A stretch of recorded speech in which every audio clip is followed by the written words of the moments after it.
मायभूमीस पेश व्हावा, या जन्माचा नजराना मायभूमीस पेश व्हावा, तिरंगाच माझा गणवेश व्हावा, सांडावे रुधिर या मातृभूमीसाठी आणि हरेक जन्मी भारत माझा देश व्हावा, हरेक जन्मी भारत माझा देश व्हावा. नमस्कार. सन्माननीय व्यासपीठ, उपस्थित मान्यवर, आदरणीय सर्व शिक्षक आणि उपस्थित विद्यार्थी, मी संस्कृती सुजाता सिद्धार्थ बसवंत इयत्ता 10वीची विद्यार्थिनी.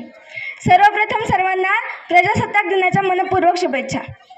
भारत, भा म्हणजे तेज आणि रथ म्हणजे रममान. तेजात रममान झालेला देश म्हणजे भारत. इंग्रजांनी हिरावून घेतलेलं भारताचं हेच तेज, अर्थात स्वातंत्र्य परत मिळवण्यासाठी अनेक देशभक्त लढले, झगडले, कित्येकांनी आपल्या प्राणाची आहुती दिली. तेव्हा कुठे आपल्याला हे स्वातंत्र्य मिळालं. याच स्वातंत्र्य लढ्यात एक नारा, एक गीत महामंत्र ठरलं. स्वातंत्र्य सैनिकांसाठी ते प्रेरणा बनलं. तो महामंत्र म्हणजे वंदे मातरम. आजच्या या 76व्या प्रजासत्ताक दिनानिमित्त याच महामंत्राचा थोडक्यात आढावा घेऊयात. वंदे मातरम. 1857च्या स्वातंत्र्य लढ्यानंतर भारताचा स्वातंत्र्य लढा खऱ्या अर्थानं सुरू झाला.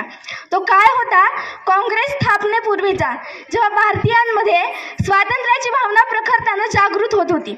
याच काळात कोलकाता विश्वविद्यालयातून BA ची पदवी घेतलेले बंकिमचंद्र चटर्जी यांना इंग्रज सरकारनं कलकत्त्याचं डिस्ट्रिक्ट कलेक्टर हे पद दिलं. बंकिमचंद्र हे मुळातच एक प्रखर देशभक्त होते. याच काळात इंग्रजांनी गॉड सेव्ह दी क्वीन, गॉड सेव्ह दी क्वीन हे त्यांचं राष्ट्रगीत भारतात रुजवण्याचा प्रयत्न सुरू केला. इंग्रजांच्या या राष्ट्रगीताबद्दल भारतीयांच्या मनात प्रचंड तिरस्कार निर्माण झाला. भारत हा कधीही एकसंघ देश नव्हता, म्हणून भारताचं स्वतःचं स्वतंत्र असं राष्ट्रगीत कधी अस्तित्वातच नव्हतं. पण या स्वातंत्र्य लढ्याला आता गरज होती स्वतंत्र अशा राष्ट्रगीताची.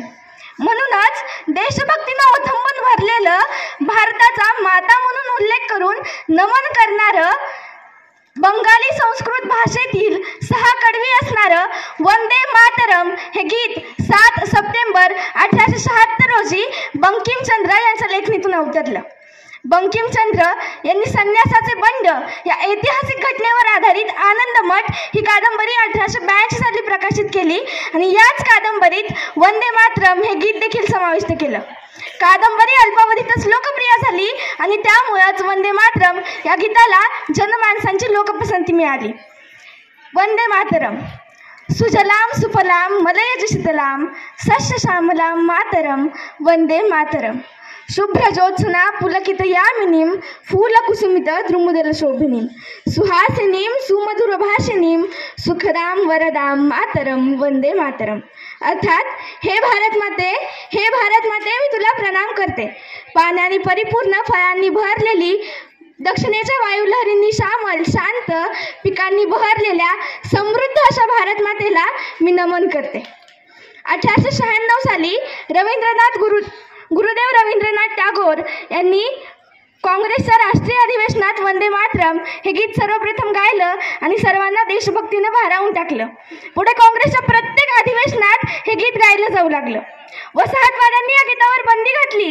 सार्वजनिक ठिकाणी हे गीत गाणाऱ्यांना अटक देखील करण्यात आली. पण जनतेनं हे गीत चांगलंच उचलून धरलं आणि अविरतपणे चालू ठेवलं. 1905 साली इंग्रजांनी बंगालची फाळणी करण्याचं ठरवलं. याच बंगभंगाच्या आंदोलनात वंदे मातरम हे गीत प्रेरणा ठरलं. सर्वांच्या एकजुटीनं आणि वंदे मातरमच्या घोषणेनं इंग्रज सरकार चांगलंच हादरलं आणि त्यांना बंगालची फाळणी रद्द करावी लागली. एवढी ताकद होती वंदे मातरमच्या जयघोषात. म्हणूनच वंदे मातरम हे गीत भारताच्या स्वातंत्र्य लढ्यातलं बीजमंत्र ठरलं. म्हणूनच वंदे मातरम या गीताचं वर्णन करताना कविश्रेष्ठ कुसुमाग्रज म्हणतात, वेदमंत्राहून आम्हा वंदे वंदे मातरम, वेदमंत्राहून आम्हा वंदे वंदे मातरम. माऊलीच्या मुक्ततेचा यत्न झाला भारती, त्यात लाखो वीर देती जीविताच्या आहुती. आहुतींनी सिद्ध केला मंत्र वंदे मातरम, आहुतींनी सिद्ध केला मंत्र वंदे मातरम. याच मंत्राने मृतांचे राष्ट्र सारे जागले, शस्त्रधारी निष्ठुरांची शांतीवादी झुंजले. शस्त्रहीना एक लाभे शस्त्र वंदे मातरम, वेदमंत्राहून आम्हा वंदे वंदे मातरम.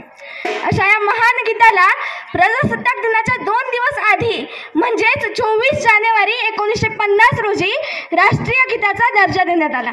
यावेळी राजेंद्र प्रसाद यांनी सांगितलं की वंदे मातरम या राष्ट्रीय गीताला राष्ट्रगीता एवढाच मान आणि सन्मान मिळेल. पण आज विचार करताना खरंच लक्षात येत आहे की आपण या गीताचा योग्य तो मान आणि सन्मान राखतोय का? आपलं देशप्रेम उफाळतं ते 15 ऑगस्ट आणि 26 जानेवारीला. तेव्हा फक्त वंदे मातरमच्या घोषणा देणं म्हणजे त्याचा योग्य सन्मान राखणं नव्हे. म्हणूनच म्हणावंसं वाटतं, खरंच गरोदर आहे की आभाळ नुसतंच सुचलंय, आपल्या पापण्यांमधलं पाणी नसलंय की धमन्यांमधलं रक्तच कुजलंय. सुजलाम सुफलाम विचारांचं शेवटचं पान सुद्धा झडलंय की आपल्या जित्या जागत्या जाणीवांना चिरनिद्रेचं स्वप्न पडलंय. आणि खरंच जर आपण चिरनिद्रेतल्या स्वप्नात असू तर गरज आहे जागा होण्याची. भारताला महासत्ताक बनवायचं असेल तर गरज आहे वंदे मातरम या महामंत्राला पुन्हा पुनर्जागृत करण्याची. म्हणूनच वंदे मातरम. धन्यवाद.